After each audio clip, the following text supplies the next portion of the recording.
7.6, we are going to introduce the concept of inequalities into what we've already been talking about, systems. So solving inequalities by graphing, we need to do a quick little review of this from Chapter 6. Remember that the solution to a linear inequality is the shaded portion that creates a half plane, because there are many solutions. The other thing to remember is that the borderline of the half plane is dashed if the inequality symbol is simply a less than or a greater than, and is a solid line if that inequality symbol contains or equal to. The solid line means that the points that lie right on that line are also solutions. For the dashed lines, those are not solutions, just the shaded area. So this time, if we have two or more linear inequalities, we could have a system. And the solution of that system of the linear inequalities is the ordered pair that is a solution and is contained in both graphs' shaded areas. In example 1, we're going to show a triangular solution. So we have all the graphs this time. We have 3 graphs. We're going to go ahead and we're going to graph each one of those. Notice that the first two, y is less than 2, is going to be a simple horizontal line. You'll notice that the graph shows y equals 2, and the inequality expression here is y is less than. So once I found the line, I changed it to a dash and I shaded below it. The next inequality, again, only one variable. This time x is greater than or equal to -1. So x is always going to be -1, creates a vertical line, and this time the line can stay solid because the equal then symbol is included in the inequality. And then our last line, we have an equation. Y is greater than x minus 2. So there is an expression on one side of the inequality symbol. And for that, we will have a slope. The slope, and we have a y-intercept. Again, the inequality symbol does not contain equal, so we're going to use a dashed line. As you can see on the graph then, I end up with 3 lines for my 3 different inequalities. And the solution for this system would be any points that are included in the shaded area. Now they could be the points that lie right on this line, but they have to be points inside of the dashed lines. Remember, those points that the dashed line go through are not a part of the solution set. Now the lines will overlap or intersect, and we will see the 3 different half planes shown.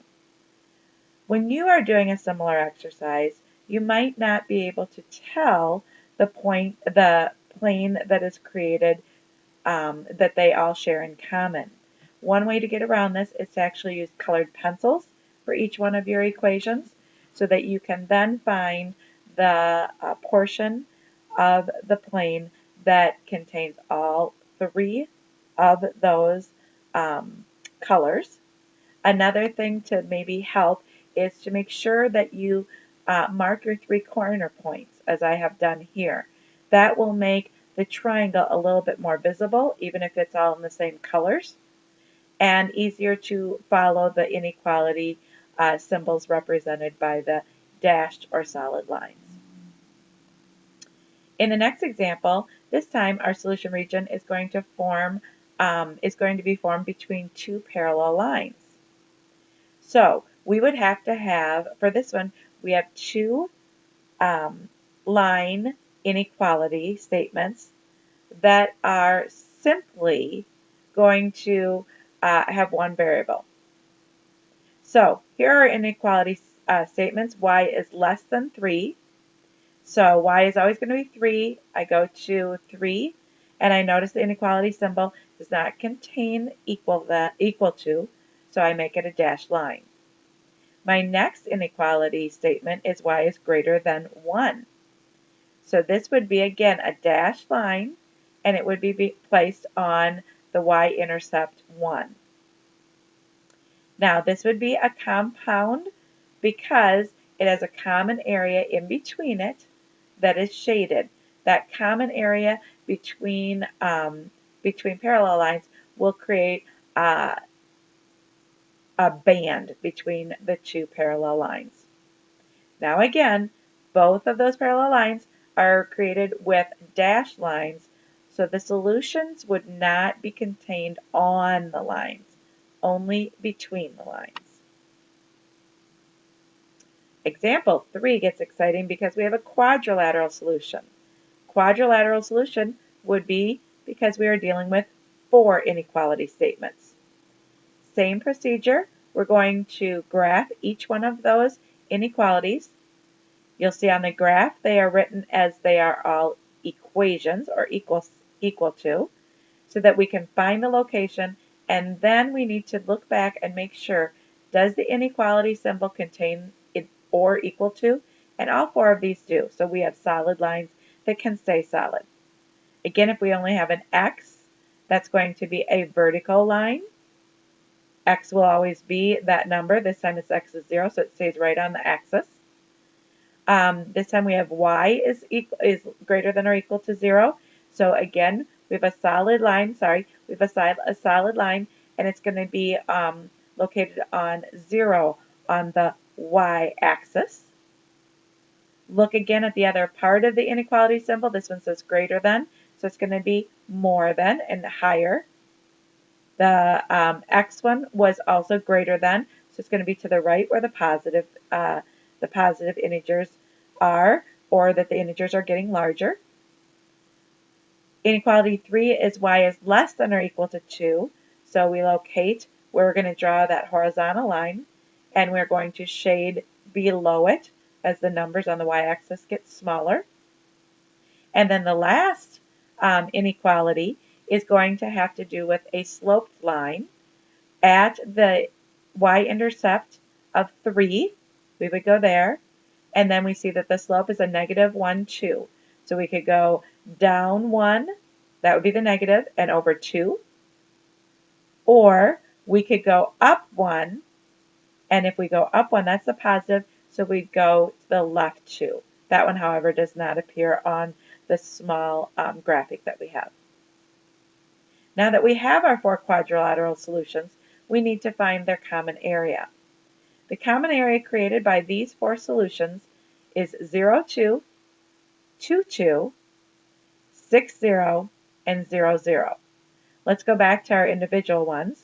We can see 0, 0, 0, 0, 0, 0, and 0, 0 is the common point in all 4 of the shaded planes.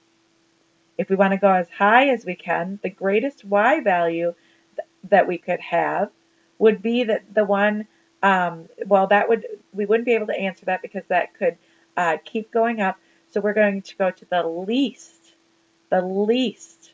highest y value, which is going to be 2. In the sloped one, it's going to go above 2. And in the y is greater than, it can keep going upwards. So we're going to go ahead and say the greatest value would be 2 there. So that would be at 0, 2. Looking back at our shaded area, there's where 0, 2 came from. The ones in common this time, we want to see what is the greatest. Again, the least.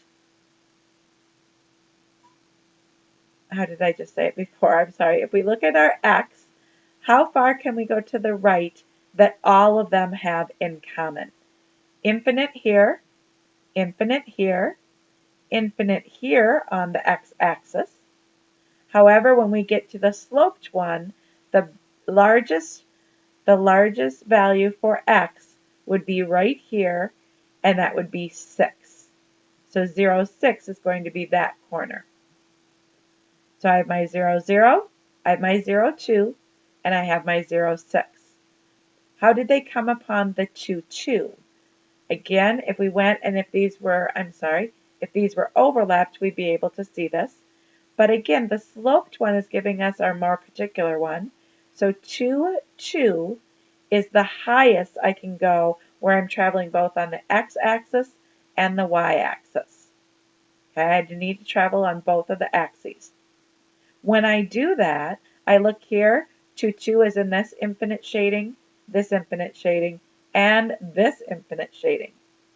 So also, I can find that by looking at the y and then looking at the where that intersecting point is for my sloped one, 2, 2. So when I look here, there is my fourth point that we have in common for the common solution. Now, when we do that, however, notice that the point 0